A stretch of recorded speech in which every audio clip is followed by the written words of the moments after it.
Fala pessoal, tudo bem com vocês? Que jogo maluco que a gente acabou de assistir aqui no Allianz Parque.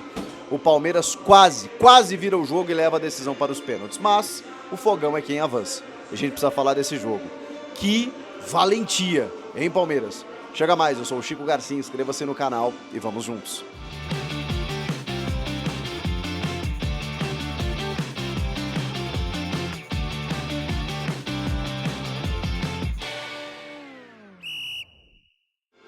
Bom, gente, o jogo recém terminou e foi um dos jogos mais incríveis que eu vi pela maneira como ele se desenhou, pela maneira como aconteceu, pela rivalidade recente dos dois clubes e por quase a gente vê aquele filme se repetir do ano passado, o 4-3 que o Palmeiras aplica lá no Newton Santos e vai rumo ao título brasileiro.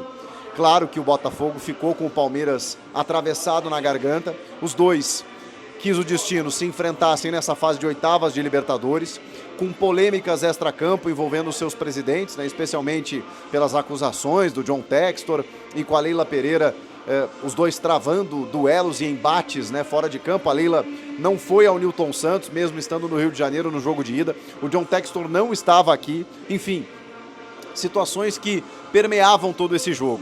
E claro, uma vantagem do Botafogo e um jeito de jogar do Botafogo que está encantando todo mundo.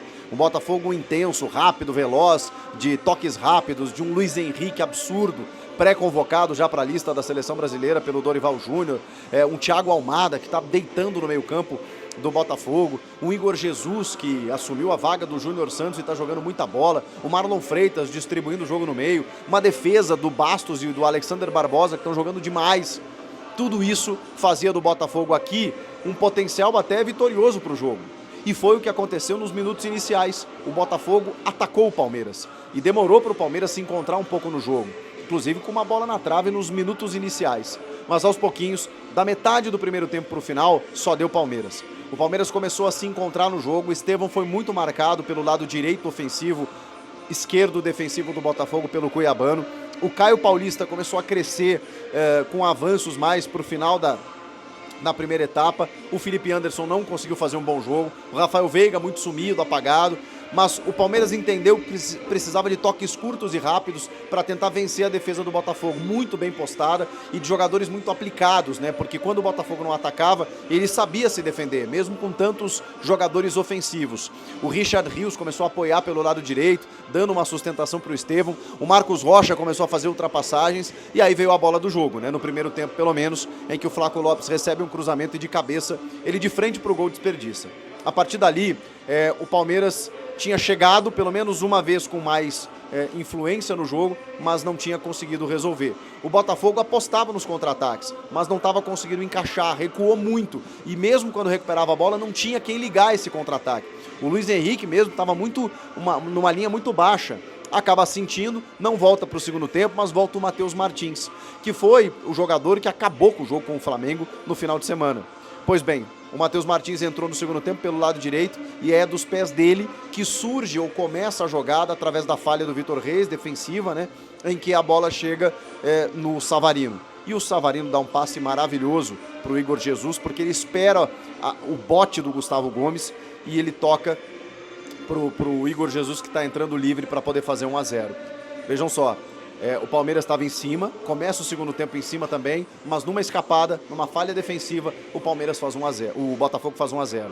O jogo não mudou de cenário. O Palmeiras continuou tendo a bola, continuou indo atrás, ainda dava, porque é o time da virada, a gente sabe, o Palmeiras poderia virar o jogo e levar a decisão para os pênaltis, mas aí vem a estocada fatal, que é o 2-0. Ou pelo menos a gente achava que seria fatal. Acabou sendo, mas por pouco não foi.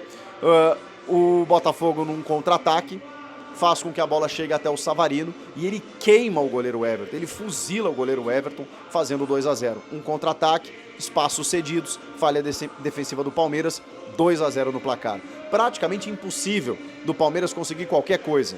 E aí vem a minha admiração pelo que consegue fazer esse treinador. O Abel Ferreira sempre disse: é claro que o resultado é o mais importante no futebol, gente. A gente não vai desconsiderar isso. Não existe aquela do caiu de pé. Será que não existe? Porque o que eu vi aqui ao final do jogo foi o torcedor à frente da cabine da Rádio Band News FM aplaudindo o time depois do apito final. Porque o que o Palmeiras fez nos minutos finais é algo que dificilmente você vai ver. É algo que poucos times no mundo poderiam fazer. O Palmeiras, com esse 2-0, ele não se entrega. Ele continua atacando o Botafogo. E o Botafogo começou a sentir a pressão. Começou a sentir a pressão de um Palmeiras encurralando o Botafogo. Porque o Botafogo poderia ter pensado, caramba, com 2-0 esses caras não esmoreceram, não desistiram, não baixaram a guarda. Não, o Palmeiras não baixou a guarda. E talvez, naquele momento, estava tentando um gol de honra, pelo menos para honrar a decisão, para não deixar passar tão batido assim, né? Poxa vida, perdeu os 2 jogos, 2-1, 2-0. Só que os espaços foram se abrindo e o Botafogo até teve chances de, daqui a pouco, poder marcar o terceiro. Era o risco que se corria. E o Abel Ferreira olha para o banco de reservas e ele não tinha muitas opções. Tanto que ele alça a mão do Rony, que é contestado por muitos, mas eu acho que na Libertadores ele é impressionante, como ele sempre marca a sua presença. O Aníbal Moreno, o Gabriel Menino, foram as trocas do Abel Ferreira. E aí você pensa, caramba, esses caras vão mudar o jogo? Pois eles mudaram. Não apenas individualmente, o Lázaro também acaba entrando no segundo tempo no lugar do Felipe Anderson, que não jogou absolutamente nada na primeira etapa, mas o Lázaro entrou melhor.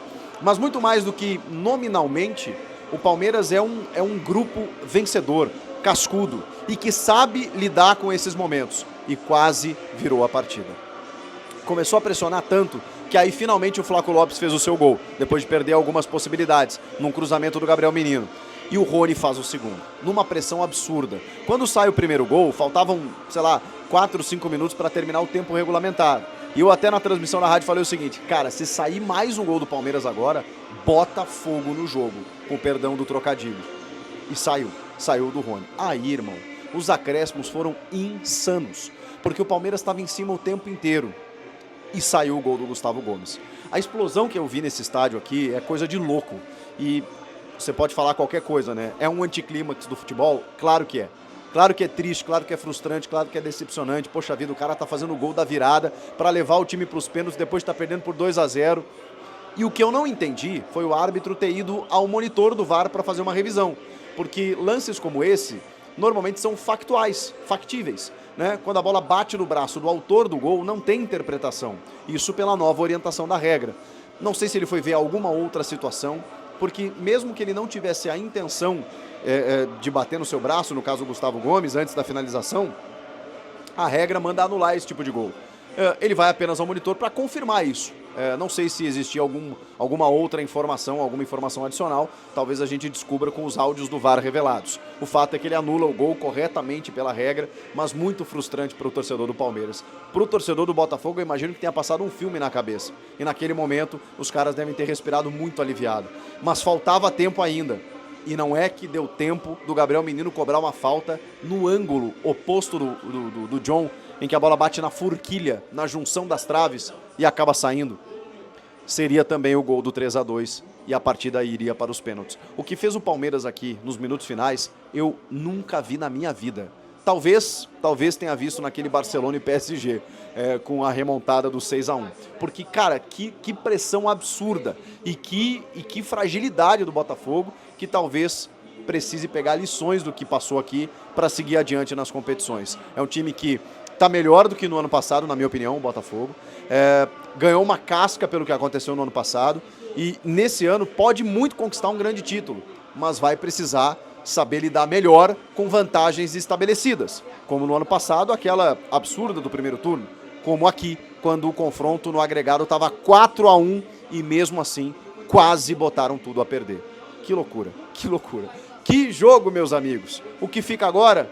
Bom, agora a gente vai analisar aí o que vai ficar do Palmeiras, que vai ter apenas o Campeonato Brasileiro, já está eliminado da Copa do Brasil também, e provavelmente vai em busca desse título, que seria um tricampeonato consecutivo, algo que só o São Paulo do Muricy tem nos pontos corridos, e o Botafogo, se ganhar essa casca aqui, pode sim ir em busca do título. Vai esperar São Paulo ou Nacional para as quartas de final e quem sabe o Botafogo não belisca ou não avança mais na competição. Será que tem condições? Você apostaria nisso? E o Palmeiras busca o título brasileiro? Comentem aqui, inscreva-se no canal e eu volto na próxima.